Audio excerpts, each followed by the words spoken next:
या या या माफ करा, थोडा उशीरच झाला.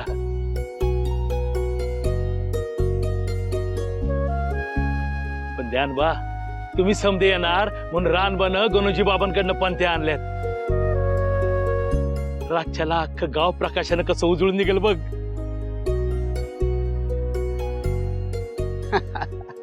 काय हे पाटील, आधीच सांगून टाकलं. सगळी गंमत घालवली ना. इतकं माझ्या मनात होतं की साऱ्या दिव्य लेकरांना इथे घेऊन यावं, त्यांनी हा दीपोत्सव थेट पाहावा आणि या तेजाच्या दर्शनानं दिपून जावं.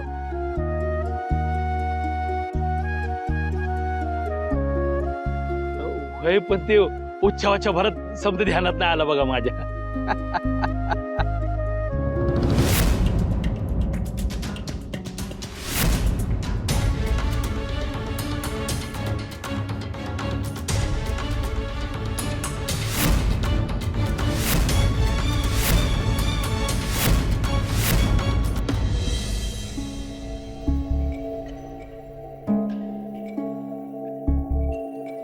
बोला. काय बोलणार? बोलण्यासारखं काही शिल्लक आहे का? ठीक आहे, नका बोलू, आम्हालाही बरीच काम आहेत.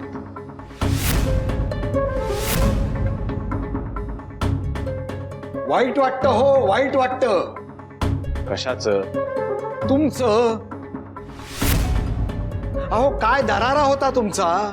तुमच्या इच्छेविरुद्ध आळंदीतल्या वृक्षाचं पानही सळसळायचं नाही. तुमची संमती नसेल तर वारा देखील तुमच्या दिशेला व्हायचा नाही. तुमची संमती नसेल तर सूर्य देखील मावळायचा नाही. ग्रामजोशी, ही सगळी वाक्य भूतकाळात बोललात, त्यामुळे काही वेगळे परिणाम होतील असा विचार सुद्धा तुमच्या मनात आला नाही का हो? सत्य बोलण्याचे परिणाम भोगावे लागले तर ते मी भोगीन.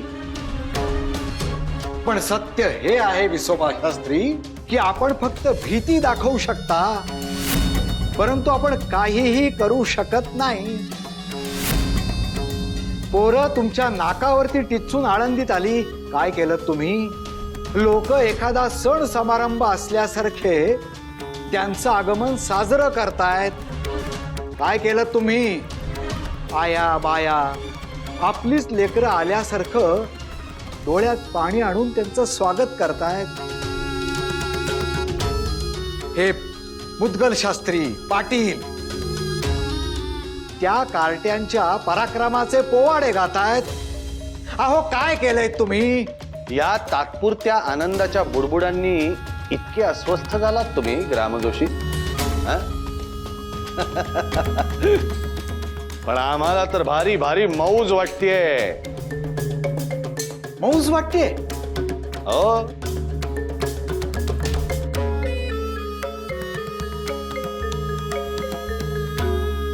कसं असतं ग्रामजोशी, आनंदाच्या प्रसंगी जर दुःख आलं तर त्याची तीव्रता अधिक जाणवते. आता सगळं आपल्या मनासारखंच घडणार आहे. हे युद्ध आपण जिंकणार आहोत असं वाटत असतानाच जो आघात होतो, जो वार होतो, तो अधिक घातक असतो.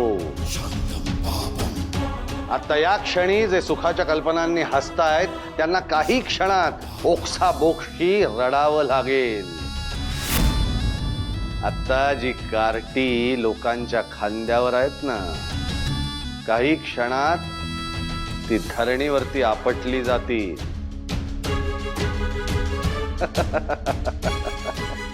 ग्रामजोशी, असं प्रथमच होत असेल की ती कार्टी आणि आम्ही दोघेही एकाच वेळी हसतोय. ती कार्टी हसतायत त्यांना नव्यानं दिसलेल्या सुखामुळे, आणि आम्ही हसतोय ते याच जाणीवेनी की या कार्ट्यांचं सुख काही क्षणात नाहीसं होणार आहे. शांतम पापम, शांतम पापम.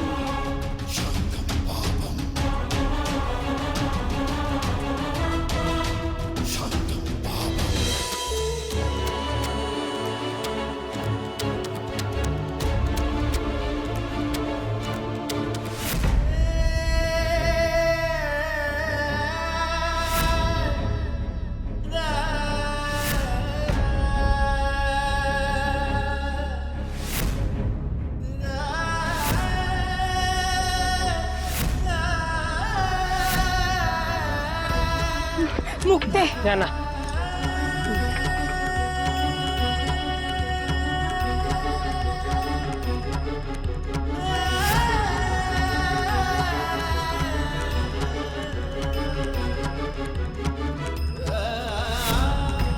दादा, इतके त्रास भोगून आपण शुद्धीपत्र मिळवलं, ते आई बाबांना न्याय मिळावा म्हणून. पण त्यांचं वास्तव्य ज्या ठाई होतं त्या जागेचं दर्शन आपल्या दैवात नसावं.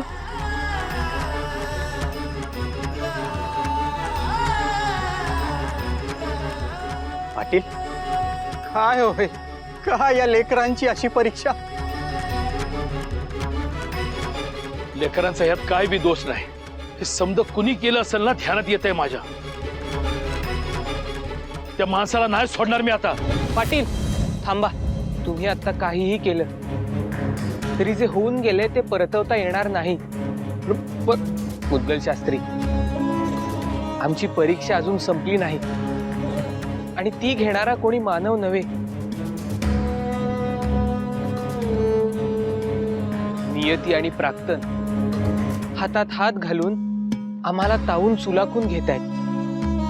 ही त्या पांडुरंगाचीच लीला आहे असं आपण म्हणूया आणि बघूया तो अजून आमची किती परीक्षा घेतोय ते.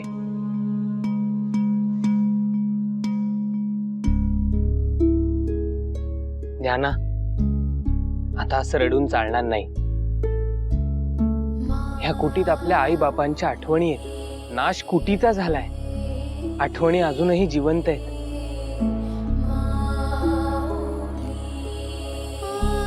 चला आपण सगळे त्या आठवणी पुन्हा जिवंत करूया.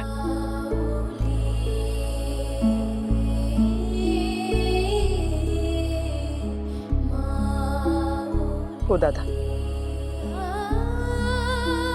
पाटील, शास्त्री, अहो विश्वासाठी पसायदान मागितल्यानंतर आम्ही कुणाविषयी मनात वैरभाव का धरू? जे काही समोर आहे तो या विश्वात्मक देवाचा प्रसाद आहे असं समजून आम्ही कुटी नव्यानं उभी करू. आई बाबांच्या आठवणींचा असा विध्वंस होताना पाहून मन थोडं ओढाळलं होतं. पण आमचा गुरुदादा तो आमच्या सवे असताना आम्ही आमच्या मार्गावरून ढळणार नाही. उद्या एकच गावात जाऊन भिक्षा मागतो आणि ही कुटी नव्यानं उभी करू.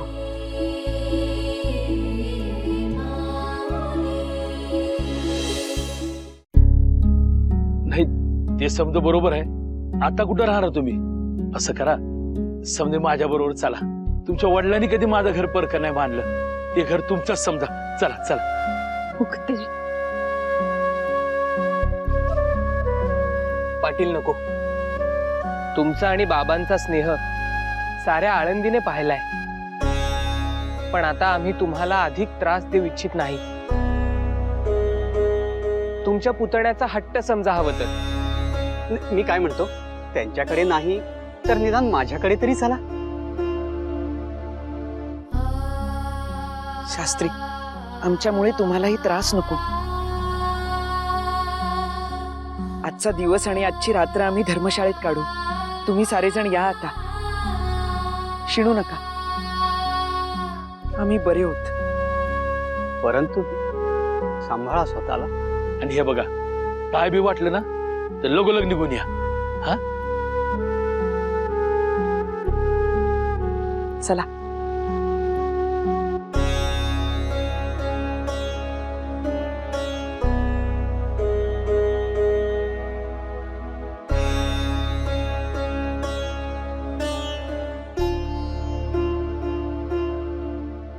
मावशी, तूही जा आता. म्हणजे मी काय आता जड झाली बाई तुम्हासनी? तसं नव्हे मावशी, इतका वेळ तू घरापासून लांब होतीस. सहदेव काका आणि आजी तुझी वाट पाहत असतील.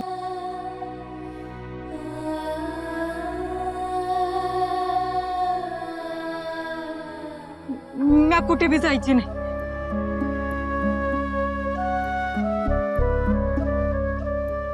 कावेरी, मुक्ता बरोबर बोलते.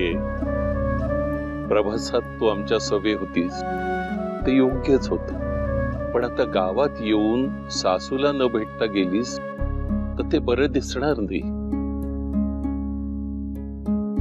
उगाच लोकापवादाला थारा नको ना. पण लेकर मी आहे, मी घेईन त्यांची काळजी. हो, पर मी तुम्हाला धर्मशाळेपत्र सोडाय तरी येते मग.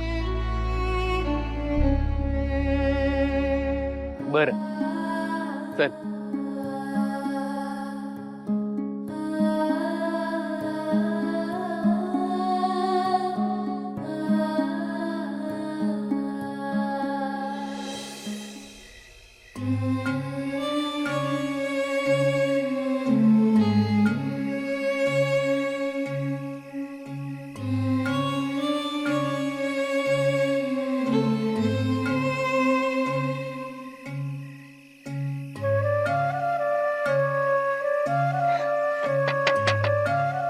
आओ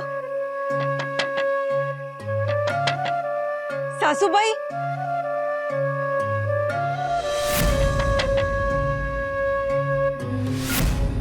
अगं आई, कावेरी आलीये. सहदेवा वय माग. कोण हाय? म्या कावेरी. कोण कावेरी? असं काय करताय सासूबाई? आओ तुम्ही तरी सांगा ना. माय, तुला जे काय बोलायचं ते दार उघडून बोल की. परक्या माणसांशी मी बोलत नसती. आणि रातच्या पाराला कोण भलती सलती माणसं आली आहेत दारात? सासूबाई मला ठावे, तुम्हाला माझा राग आलाय. मी तुमची सगळी बोलणी ऐकून घेईन. फक्त एकदा मला मला माझं घर आणि तुम्हा दोघांनी बघू द्या ना सासूबाई. सासूबाई आत्ता आठवलं वय तुला घर? इतके दिवस त्या कार्ट्यांच्या मागे उन्हाडक्या करत फिरत होतीस तेव्हा नाही आठवलं? घर हाय का पडलं? सासू जित्ती हाय का मेली? माझं एक वेळ जाऊ दे म्हणते ग मी. तुला मी मरायलाच पाहिजे. तुझ्या नवऱ्याचा तरी विचार करायचा ना. अगं माय, मॅच सांगितलं तिला, किती बी आणि काय बी झालं तरी लेकरांची साथ सोडू नगस. मग आता तरी कशा पायी आली तडमडायला इथं? जा की त्यांच्याचकडं, बघू देतात का ते आसरा? तसं बी या अवदसाला आसरा देणं म्हणजे स्वतःच्या घराचा सत्याना सोडवून घेणं. अगं हिशोबा शास्त्रींनी ग्रामण्यात टाकलेल्या पोरांना तू साथ दिलीस. अगं हिशोबा शास्त्रींनी आमचं जिनं नको नको करून ठेवलं होतं. अगं माये, झालं गेलं गंगेला मिळालं. असं कसं? आता जर हिशोबा शास्त्रींना कळलं की त्या अधर्मी पोरांना साथ देणाऱ्या बाईला आपण घरात आसरा दिलाय तर आपल्याला ग्रामण्यात टाकतील आणि मग आपलं हाल कुत्र बी खाणार नाहीत. अरे आपलं आडलं होतं तेव्हा आपल्याला वाऱ्यावर सोडून गेलती की. आणि तू माघारी आलास तेव्हा बी या कायदाशिनीला तुझ्या बरोबर यावंसं वाटलं नाही. आता हिला आसरा हवाय म्हणल्यावर आली परत मरायला. स्वार्थी मेली. सासूबाई मला ठाव आहे, हसवं तर तुम्ही लय मोठमोठ्या प्रसंगानं माझ्या बिगर एकट्यानं सामोरा गेला असत. माझ्यामुळे तुम्हाला लय त्रास सोसावा लागला असत. त्यामुळे ह्यो राग मान्य आहे मला. सासूबाई तुमचा विश्वास असो अगर नसो, मी तुम्हाला आईच्या जागी बघते हो.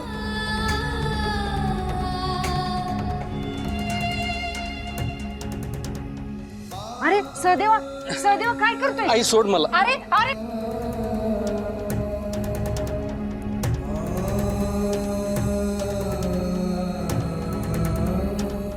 आज पातूर घराबाहेर राहून लय हाल सोसलेस कावेरी.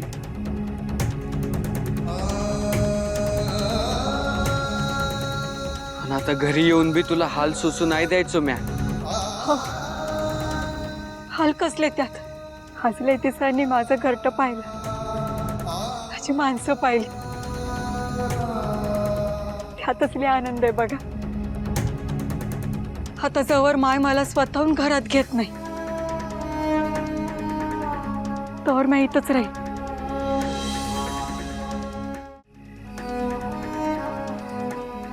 बाय ग. आई थांब अगं अगं आई सहदेवा अगं आई कावेरी बाहेर आहे अगं नाही. दारुगड थांब म्हणलं ना. अगं आई असं करू नको आई असू आई दे. दारुगड असू दे तिला बाहेर.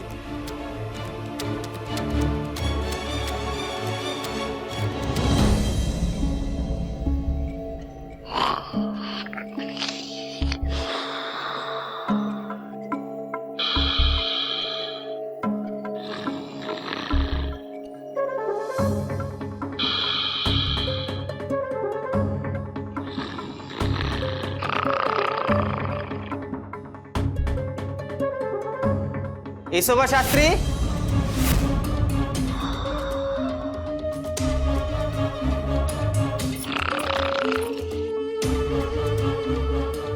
अहो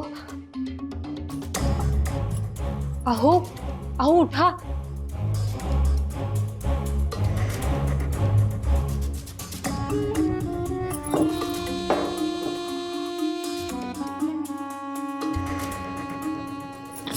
शांतम पापम.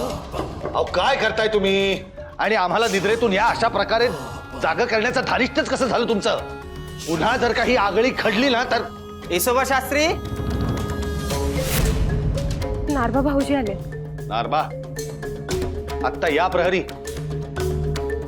कोण मेलय कोणास ठाऊक.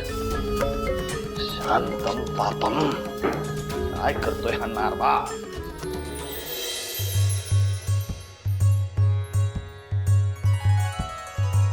अलिप्त संसारी हरिनाम पाठे जाईजे वैकुंठे मुक्त लग हरिविण मुक्त न करी हो सर्वदा संसार आपदा भाव तोडी.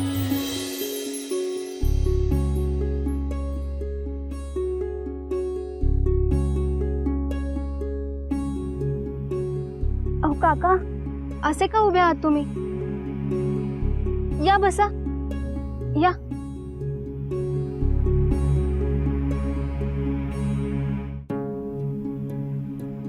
बसा.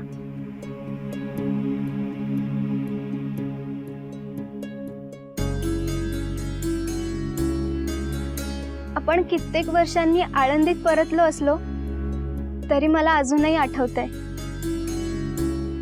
आई बाबांनंतर सिद्ध बेटावरच्या आपल्या कुटीच्या ओसरीत चांदण्या आभाळाकडे असंच एकटक पाहत राहायचा.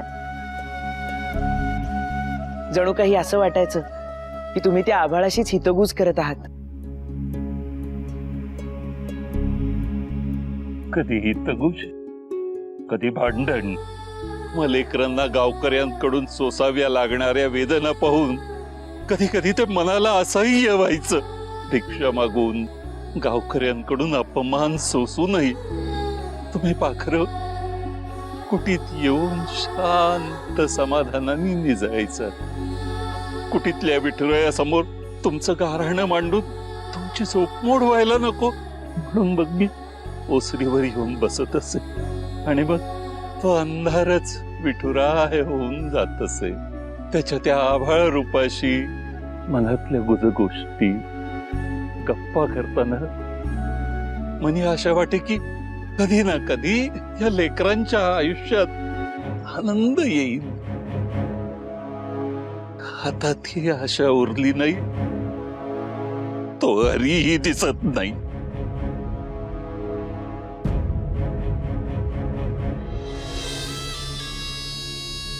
काय रे नारबा, देऊ का थोबाडात? ही काय वेळ झाली का सभ्य माणसाच्या घरी येण्याची? अहो लय महत्वाचं काम आहे माझं. बोल पटापटा. एक वंगाळ वार्ता द्यायची. कुणीकडे आग लागली का कोण खपलं? आपण नारबा. अहो म्हणजे आपण म्हणलं नव्हतो का त्या कार्ट्यांचं घर उद्ध्वस्त केल्यावर ती कार्टी उघड्यावर येतील ती. हा मग तसलं काही झालं नाही. त्यांचा पीळ काय जात नाही बघा. म्हणजे त्या कार्ट्यांनी आपल्या ग्रामातल्या धर्मशाळेत आश्रय घेतलाय.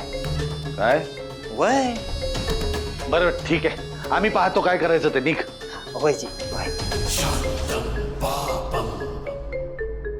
ही कार्टी गोचिडी सारखी आमच्या दैवाला चिकटून बसलेली आहेत. छे छे छे छे छे. काहीही झालं तरी आम्ही त्या अधर्मी कार्ट्यांना धर्मशाळेत टिकूच देणार नाही. शांतम पापम शांतम पापम.